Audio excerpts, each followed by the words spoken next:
name is Tzvi Lebetkin, the Rabbi from another planet. Please like, share, and subscribe, and ring the little bell. Ring the little bell so you're notified when new videos drop. And there's a lot going on. That's fair to say, there's a lot going on. Bit of a busy week last week. Now, last week started off relatively quietly, and we thought it would start off quite noisily with the much ballyhooed Comic-Con panel.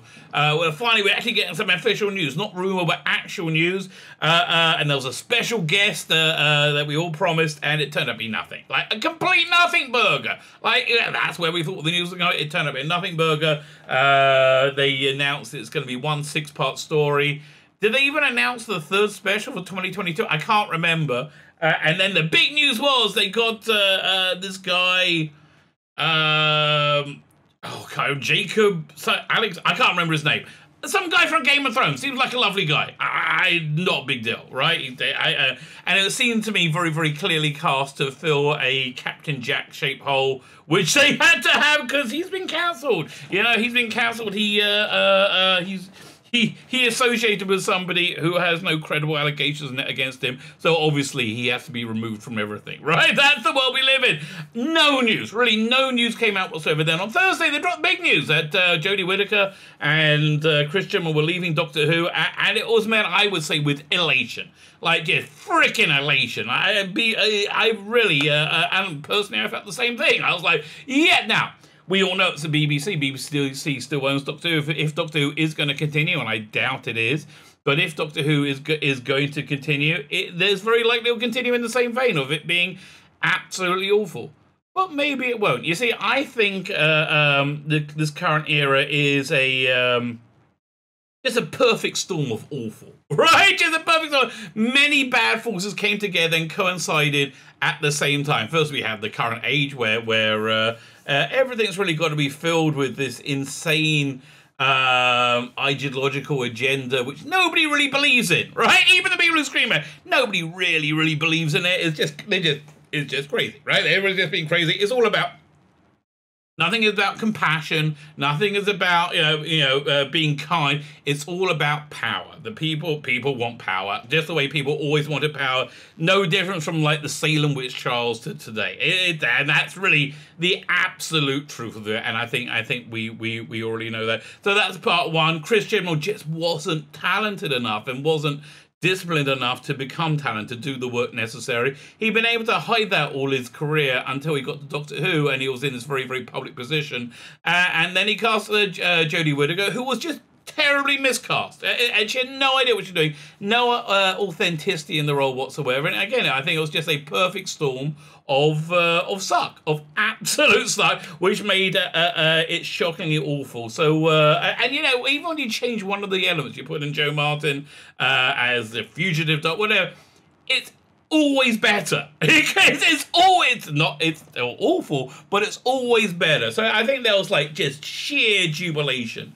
rang out across the world. But then something else interesting happened, and the party is clearly over for the BBC and Chris Chibnall and Jodie Whittaker. I don't think they're getting a pass from anyone anymore.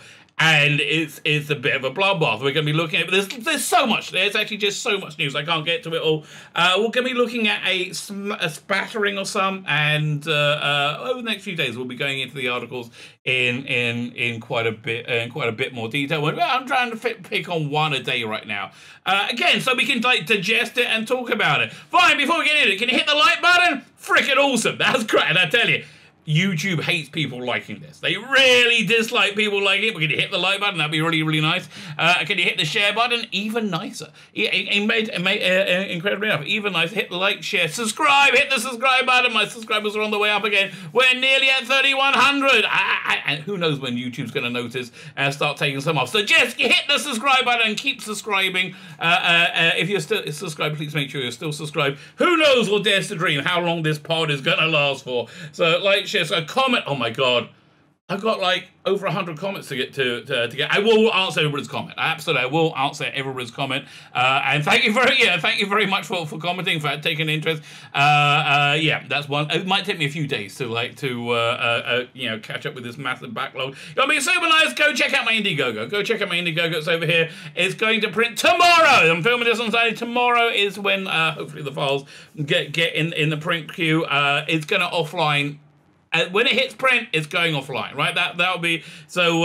If you want to order it, do it now. I would say do it now. You got 2 awesome graphic novels, biblical Bible stories, 18th Crisis, Rationalist Rogues. I wrote and drew this one, 220 pages long. You can beat Wells to death with it, or you could read it. You know, your choice. You can do what you want. And there's this one which I wrote, and Dominic Ratched did the artwork for, The Imperium, a love letter to telly fans in the 1960s. Doctor Who. James Bond, Emma Pill. I always look at the cover to remind myself who's in it. Black Staffer 2001 and a monkey in a spacesuit. Now I wrote this one, I really should know.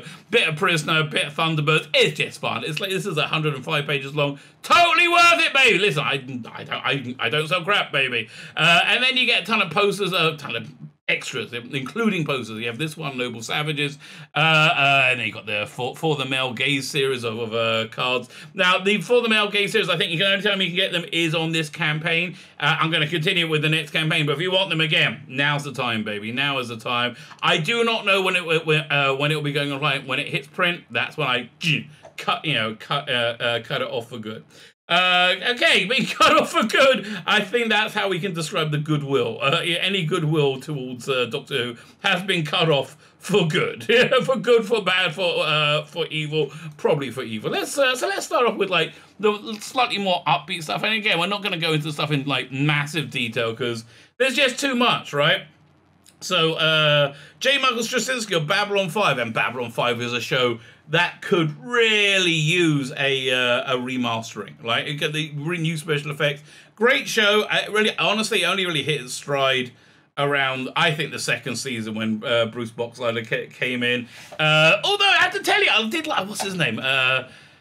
Can't remember the name of the star in the first season, but I kind of liked him. He apparently had some mental problems, which is why he left. And it was like he pushed to come back in the second season for 2 episodes, and it was really hard. It was really hard indeed. But I think he passed away now, and I can't remember if he committed suicide or not. If he didn't, obviously, I apologize for intervening. But again, I think he had some real demons. Anyway, so J. Michael Straczynski, bit of a fan legend. He's always quite like Doctor Who. He created Sense8. Didn't really like Sense8, and that's kind of amazing for me because it had what's it called again? Martha Jones. I'm going to remember the name as I finish the video. I can't remember. I can't believe I've got Freema Agyeman. Thank you. Freema Agyeman in it, in various states of undress, having lots of lesbian sex in it, and I still found it a bit boring. Okay? So, you know, there's that. That's not a great recommendation. So he says he'll take up the role in a heartbeat. They would be smart to grab him. I doubt they're going to grab anyone, right? Here's what I think is going to happen. I think there are sections within the BBC that want Doctor Who to continue. There are sections in the BBC that really don't care.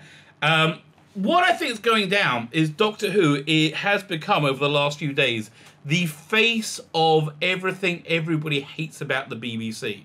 And I think that's going to continue. Now, that's really the story of this video. It's the face of everything hates about the BBC, and it's going to continue till they're doing a special in November as they say as the pinnacle, as the crown jewel in the BBC centenary celebrations. Now, stop and think about that for a second, right? Because we know what that's going to be like. It's not going to be very good because Chris Chibnall's going to be in charge of it, and Jodie Whittaker's going to be starring in it. And, like, bless them, they're not very good. They're not very good. I hate that. I don't know how to rate this to you gently. They're not very good, right? So that's basically there. And it's, as we're going to see in the article, it's become the face of everything people hate about BBC. There's a bunch more stuff I could add in. Somebody sent me a talk radio segment from Friday, just as Stab was coming for me, so I couldn't stay and listen. But the guy, the host was like saying, "Yeah, Doctor Who is a bunch of woke nonsense, isn't it? It's just boring. Nobody really likes it." That's the thing. Reputation is something impossible, virtually impossible to get over, right? So Doctor Who had a terrible reputation in 2005 when it came back. And one of the main things Russell T Davies had to do is dispel that reputation. And that's why you had very effects-heavy episodes like, was it Aliens of London, World War III, it was the End of the World. Like, really, and I found the effects really beautiful. Right, the effect, especially the post Earth blowing up effect. You had Doctor and Rose, and it really was. They worked today as well as they did back then on the widescreen. Just really beautiful effect shots, and you can really tell how privileged people felt. Right, how privileged to be working. But the way Doctor Who had a reputation of having wobbly sets, having terrible production values. And the truth is, it wasn't true. I don't know of a time where a set ever wobbled in Doctor Who. There are famous things we know about, like the hand-holding Sutex cushion and things like that. And listen, John Nathan Turner's, not his later stuff, which I think was very strong, the last two McCoy seasons, but his later stuff with Eric Saywood looked terrible. It looked absolutely terrible. In fact, something I think I'll probably do a video on this week. I started. I got the season 24 box set, their Blu-rays at last. I started going through the discs, and I'm on the Time and the Rani disc, which is a time when Doctor Who was in pretty much a similar state now. It was known as the show that was just awful. That was embarrassingly awful, which is really 100% where we are now. And it's interesting how they dealt with it as opposed to how they're dealing with it now, which is just pretending that everything's fine. But it's not. So J. Michael Straczynski throwing a hat into the ring. I doubt there's going to be a season 14 or a 14th Doctor. How I think things are going to go down, we got the 3 specials in 2022. It's going to be the pinnacle of the Jewel and Crown, and it's going to be lecturing bollocks. I think that's like here's the thing. You can always rely on people to be the people they are. And this is something I learned from my mother. There's a very valuable lesson in my life. Let me give it over to you. Now, one time, my dad was going into business with a partner of his, doing these things that converted cars into give them automatic sunroofs, like American cars. So, the sun will come down, the roof will come down, and you can put it. And they will negotiate and get the license to bring this kit to the UK, and then somebody undercut them. And this is somebody they happen to know. They happen to know this guy was a bit dodgy, right? A bit truth challenged. So they started getting ready all these documents to prove their case. To say, look at this person does this. My mother said, don't do that. And this is again, this happened to me when I was a kid. It stuck with me forever because it's great advice. Don't do that. This is what you do. Go full Don Draper, which is what they did. Full Don Draper, and say, and they'll be like, well, congratulations, that's great. I wish you every luck. If ever a check bounces or you ever have a problem, please, here's my card. Please get in contact with me straight away. Very gracious, and because my mother knew you can rely on people to be who they are. And this guy was a crook, right? This guy was a bit. He was a bit of a lovable crook. It was a bit of an Arthur Daly. But, they knew that he would bounce the check. He would do something dodgy. And he'll do it pretty quick. I think 6 weeks later, my father had had that contract. I have no idea what happened with that business. I think he did pretty well at it. He was a much better businessman than me. Right? I'm really useless. He really knew what he was doing. But that was the point. You can rely on people. You can rely on Chris Chibnall. He's going to do lecturing, boring nonsense, and Jodie Whittaker's going to be terrible in the role. Right? There's very little possibility that won't happen. It might, but there's very small possibility. So. And right now, people are saying Doctor Who is the worst thing ever. Right? Doctor Who is the worst thing ever. And when all the spotlights and focus are on it, right? At the pinnacle of the BBC, people are going to say, this is why we hate the BBC. Could Doctor Who be the thing that actually ends the BBC? Yes, it actually could. So that's what I think is going to go down. If it gets through that, I think there'll be a legacy special, a standalone legacy special. They can get David Tennant. That's who they should get. Somebody who the public knows and likes. And then if they can find an international partner, probably by 2024 they'll do another season. Now they could find an international partner. Netflix would bite their hands off. I think if they have some kind of editorial control, HBO Max in China did not have any editorial control. And I just don't know by 2024 how many streaming services are going to be around with a budget to put into something that's failed over and over again, right? And listen, Doctor Who's got a very profitable brand, but I think by 2024, I think we're going to see the MCU go under. We've already seen Star Wars. You know, it's going to go from bad to worse. I think we're going to see it Star Trek. I'll be surprised if Paramount makes it to 2024. Equally, I'll be surprised if the BBC makes it 24, but that's where we are. Doctor Who is about to become the public face of the BBC's failure, which not good. So anyway, people are banning around names. They suggested Neil Gaiman. He said he's spoken for. Look, mate, I got my deal with Amazon.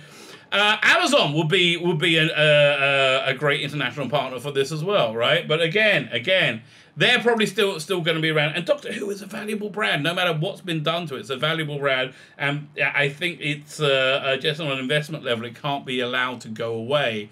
But I just don't. Again, I don't know if the financial TV landscape is going to be around by the time that they want to put the deal into place to make it. So I think probably she's going to regenerate onto a cliffhanger.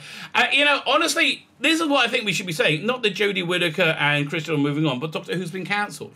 Until we know there's a new production team, then Doctor Who's been cancelled. We've been there before, right? We've been there before where they said, oh yeah, we're coming right back in 1989. We're looking for an independent team, an independent production team that's going to, what's the line I kept there? Doctor won't be a battle-weary Time Lord in the backwaters of audience popularity, right? They kept saying that, and they kept saying, yeah, absolutely coming back, and they lied. They lied. Until there's a production team in place, Doctor Who's been cancelled.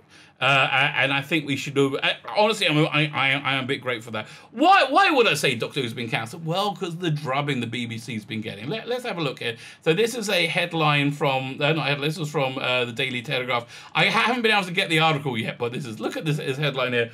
Time for Whittaker to quit after woke plot lines. And look at this picture they chose of her with Rosa Parks. Say, look at me! I'm with a black person! Oh, I'm so brave and stunning! Look how I'm so excited to be with a black person who's being black and doing black things blackly. Yeah, it's so... I'm so embarrassed. I've never been embarrassed to be a white person before until looking at this, right? Look at this!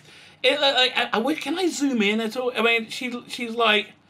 The expression here it's really disgusting. It's really, truly disgusting. Was it Jodie and I made a 3 and out pact? That's a lie. You're gonna just seeing this like.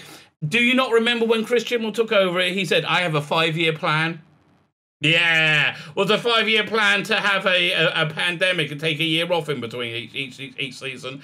I don't think so. Was your 5-year plan to completely change directions? I know you told us it was your plan, but I think you're lying, right? I think you're lying, and I think a lot of the British public also believe you to be lying.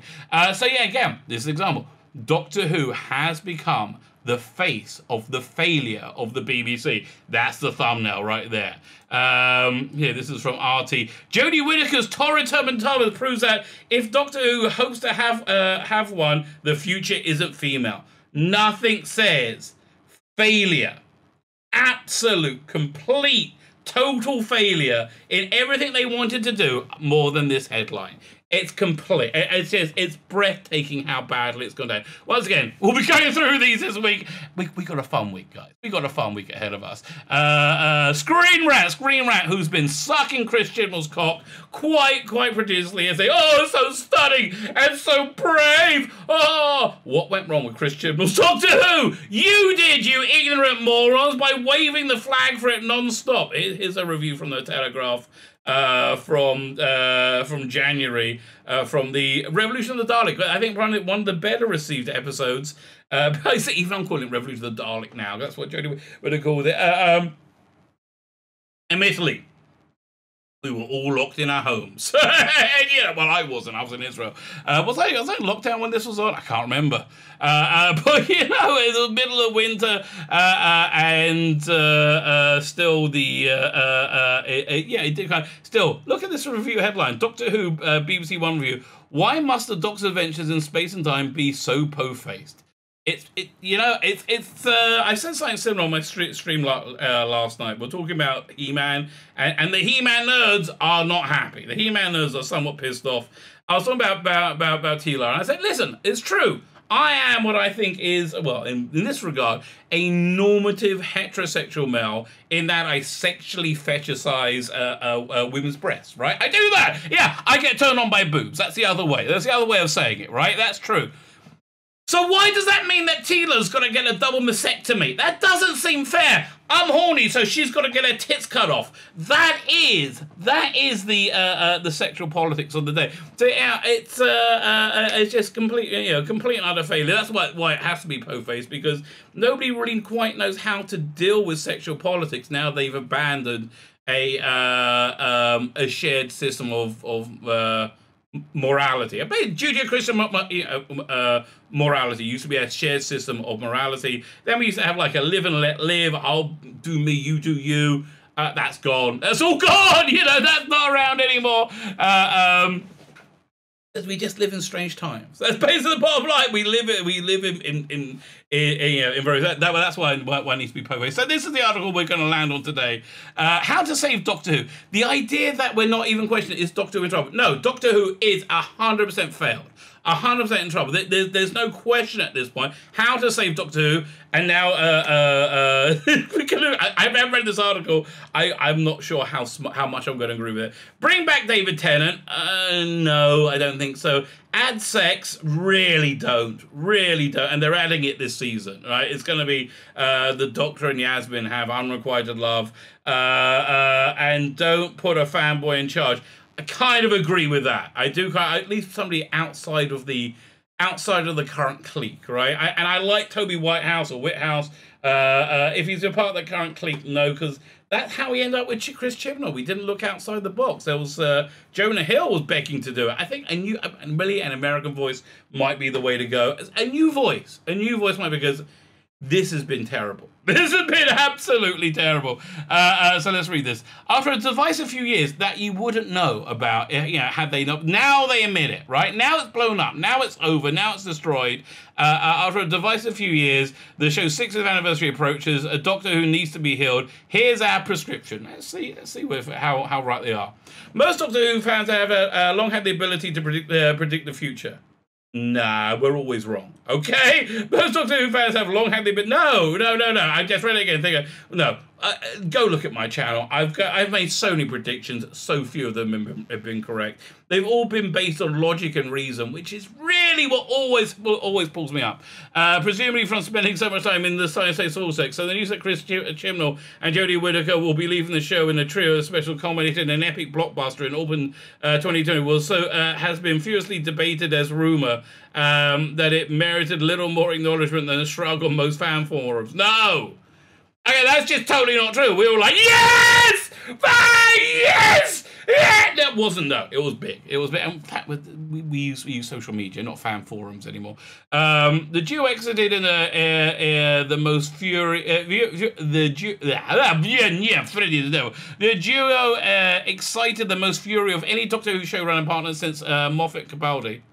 Well, that was the last one. That's not really a big gap. Like, they were the worst ones since the absolute last one. It was like, what's that? Vengeance on Varos, right? When they're talking about the governor, and they said, "Oh, look, he's the worst governor." And they go, "Since when?" Since the last one. Yeah, geez, this is a bad article, okay? I agree with you that Doctor Who's awful, but so far everything they've said has been wrong, right? There's nothing right. Who admittedly the previous pair. Okay, fine. Picking up the keys to the TARDIS as a writer or performer is about as good for you, good for your self-esteem as sitting in the dugout at Wembley as England manager. If you do a good job, I think it might be pretty good for you, right? And yet the Gareth Southgate seems to have pulled, and yet that Gareth Southgate seems to have pulled it off. What the hell? So what should the 14th Doctor and Associate Scribe consider if the approach of if approached by Gallifrey selectors? I have no idea what they're talking about at this point. We suggest 13 ways to save Doctor Who. Ideally, get David Tennant back. No, you know what I think they need? They need somebody like David Tennant, who's a charismatic, I hate to say it, bloke, right? I think Matt Smith was perhaps a perfect Doctor Who in many regards, in that he was. It wasn't. There was no sexuality to him, which I really liked. I think that's a really good. Even though he got married, right? He played him very, very chaste, a little bit posh, but like mostly he was like, you know, just an excited, happy adventurer. But he was a bit dishy. That's the thing. Boys related to him because he was a male hero. Girls related to him because he's a bit dishy. That's right. I mean, really. I mean, listen. I think Capaldi appealed to older fans but every time I said, listen, Matt Smith isn't as attractive as Capaldi, I get harangued by so many women. Go, Capaldi is sexy as hell. Okay, so listen, I don't know. Okay, I don't know. But I can see like they should go for maybe somebody a bit dishy, right? That bloke from that played the Romulan in Picard, he was the only good thing in it, Narek, Harry Treadway. Good casting. He would be good as a Doctor. In all opinion polls, he's light years ahead, and that's even with the gazillion Jodie Sott puppet accounts like voting 100 times over. It may not be possible in the real world, but you're in Doctor Who. Failing that, remember who the show really matters to. It's a public service for outsiders and fragile kids.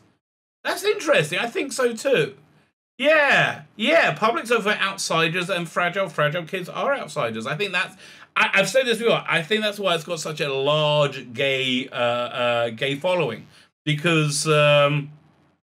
If you're gay, I imagine you're a little bit of an outsider. You feel a little bit different, because you're in a minority. And I can see, and the Doctor celebrates his differentness. He doesn't care about it. And he teaches people to be like, proud and happy of the differences.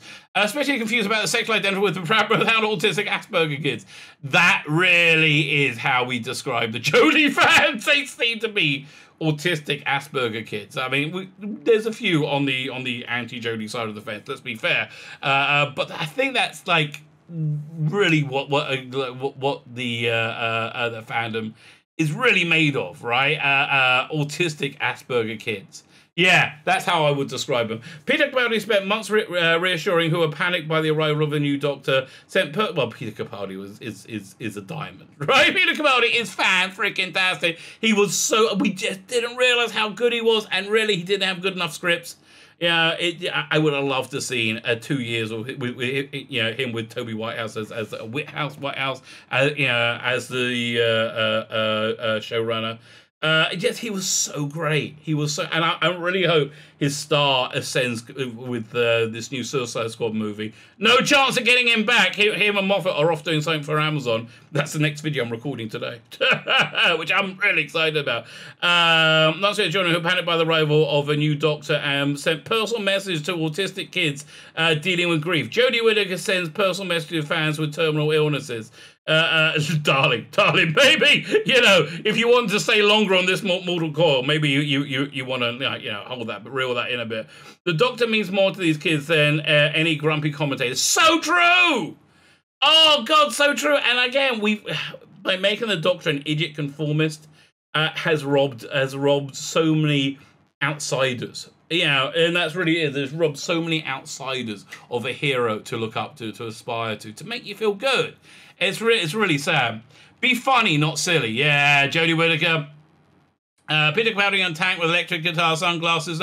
I disagree. I think that's freaking awesome, right? I didn't like Capaldi's first year. He was basically playing as a very freshly regenerated. Wasn't sure who he was. When he comes out on that guitar, on that tank with a guitar, freaking awesome. It was like watching a poetry episode on acid. Don't do drugs, kid. But if you did do drugs, that's what it would be like, right? Yeah. Far be it from me to discourage you or encourage you. Okay. Be aware of every single precedent in the show's entire history. That's interesting, or at least the big ones. When Chibnall blew up everything in the time of the show, he lost the hardcore with the revelation that Doctor wasn't really a Time Lord, but adopted. Honestly, dealing with law is a tricky thing, right? You can't ignore it. You can't say you can't invalidate it, right? And I think that's what the Timeless Children did. But you can add new things to it. You can go in new directions with it, which is what Deadly Assassin did. It didn't invalidate the previous law, but took it in a new direction. It didn't say that was wrong. That never happened. That tore it up. Same with the Ward Doctrine. It didn't invalidate what went before. But yeah, I think but the next thing is they're 100% right. However, don't pander to the hardcore. Absolutely correct. Absolutely, because again, I would say don't actively contradict canon, but always have like good storytelling at the fore. That's got to be the most important thing. But like find ways of getting everything to work within canon, and that's really. But first and foremost, got to be bold storytelling. Rusty Davis said that the word canon was never uttered in the production office, and he was he was everyone's favorite showrunner. Well, he was kind of reinventing it as well at the time, right? That first series had a lot less history in it than than previous series. Yeah, he basically worked out by the time he left, it was on a nice balance of 70-30, 70% new stuff, 30% old. Actually, it probably went to 60-40 by the time he finished. But it was a balance, right? Majority new, just but remembering what your strengths are. Again, something that Chibnall forgot in his first season. When things are going wrong, writers reach for Daleks and Cybermen, the most chilling villains. However, are new inventions. Weeping Angels, everyone? Absolutely correct. It's absolutely correct. That is true. Don't get hung up on the sci-fi. Yeah, Captain Jack was originally supposed to be called Captain Jax, Jax. But Rusty Davis said, no, it's too sci-fi. This is for your average person to get into. This is a family audience. So and he talked about other like timey science fiction-y plot things that he could have done, but no, he wanted to make it for a mainstream audience. My only real criticism of the Christopher Eccleston box at the first one was all written by Nick Briggs, so I think he's excellent, right? It's an excellent writer. It was different from anything we heard before because it was a very science fiction-y, timey-wimey, time loopy plot, which you wouldn't have got on mainstream TV. And I think, I think don't get hung up on sci-fi. Doctor Who isn't a sci-fi show. It's a drama show that uses sci-fi to move characters on. Davis, Moffat, and Chibnall were fan-mans and fanboy, were fans, man and boy, but many Whovians' favourite is Emerald Fennel with Killing Eve and Promising Young Women under a belt. In fact, isn't Vanille really the Doctor? I have no idea what they're talking about now. What? Current favourite is I don't know. Emerald Fennel. This must be an England thing. I don't know. People will accept anything if the scripts are good. Yes! 100% yes! Right? A good story sells any bullcrap. And I can give you example after example after example where we look the other way. We suspend our disbelief, right? That's what a good writer is supposed to get you to suspend your disbelif, and you only do that with good stories, which we haven't had since Capaldi left. Let's be fair. Tony Jordan, who runs the Doctor Who Appreciation Society, wasn't keen on a female Doctor, but says Jodie was badly served by the writing. That's very true. The TARDIS wasn't too full. There was less the TARDIS was too full. There's less of a companion to do, and Bradley Walsh was just hanging around in the background doing nothing. That's that. Fair enough, but I think that Chibnall firstly had this like 2021, 2020 insane attitude where we got to have equal representation of everything to me be valid. Honestly, I don't need to see somebody being a fat Jew on TV for me to be able to relate to them, and I think it's infantile to think that, right? I think at the same time, I'm not a fan of Erasure, or even I'm quite a fan of was it Eraser, the band from the 80s, the very gay band from the 80s, I should say. But I'm not a fan. Listen, I'm fine with an over-representation of minorities on screen. I not a ridiculous over-representation, but let's say somebody makes up 3% of the population, their group. Then if it's 10% of the cast of that person, I don't really care, right? That type of, I don't really care. So have banter. Simon says, we have 5 million Cybermen. How many are you? Daleks 4. Oh yeah, this was when the Daleks and Cybermen met in was it not Age of Steel? I can't remember. Doomsday? Yeah.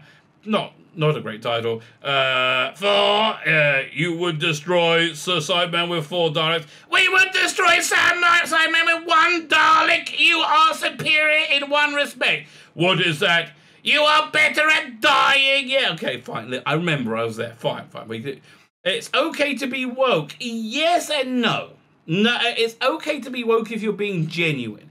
If you're just looking to score points, like if you're somebody who believes that all people are equal, that's not really woke, right? But I understand that wokies have taken up these like basic moral stances and then manipulated them to say, and so we got to be fascist. What? Yeah, no. If you're being genuine about it, yeah, I'm fine about it. That's what Doctor Who has always been. I wouldn't call it woke.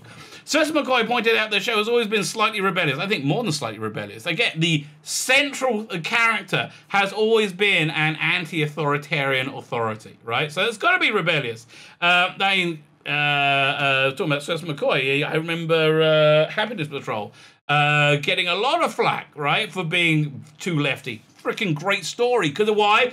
A good story sells anything. That is rule number 1.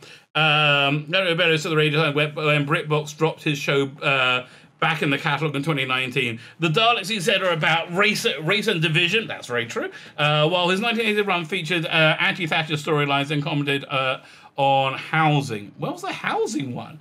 I guess survival? To a certain extent? Yeah, to a certain extent. I was a bit veiled. It's okay to be sexy. Yes! Yeah, I think, again, having a dishy Doctor Who doesn't... And I think it worked with Matt Smith so well because he never acknowledged his own, dishiness. And he's a good-looking chap, let's be fair. In fact, it's probably essential. Yeah. Gen X men shiver at Leela, Ramar, and Tegan. Gen X, must be not Gen X because I'm a bit of a Perry guy. Gen X women possibly have a thing for the Brigadier Lethbridge Stewart. Well, if you like the firm authority with the swagger stick, yeah, I can see that. Everything's got interesting with Rose Tyler and Captain Jack Harness. Captain Jack was gender fluid before that was a thing. He wasn't gender fluid. He was sexually fluid. He was very male. Captain Jack snogged the Doctor. Yeah, that was not being gender fluid. That's being omnisexual. And why? He was a character! And the reason he was a character, and I wish people like Moffat would understand this, is because he had flaws. And people like Chibnall can't write people who they think are oppressed with flaws. So they're just boring. They're not characters, and they're boring as hell. It's essential to be scary. One word, sofas. 100%! Yes, Moffat was good at scaring us. Yes, I agree. I think Moffat was probably one of the best at scaring us. That's why I'd love to see a Toby Whithouse Capaldi run. Oh, it's killing me. It's never going to happen. Right, lots and lots of episodes. Yeah, we haven't had enough. That's all true. Russell, yeah, it's like the old joke. You know, the old Jewish joke. You have the two old Jews sitting at a deli, saying, "Fair, the soup here is terrible. It's cold. It's runny. It's going to be runny. Cold." And they go, "Yeah, and such small portions too." Russell Davis launched talks with Sarah Jane Adventures to keep focus on. To keep the focus on the main show. Over 4 years, David Tennant was in 39 episodes and 8 specials.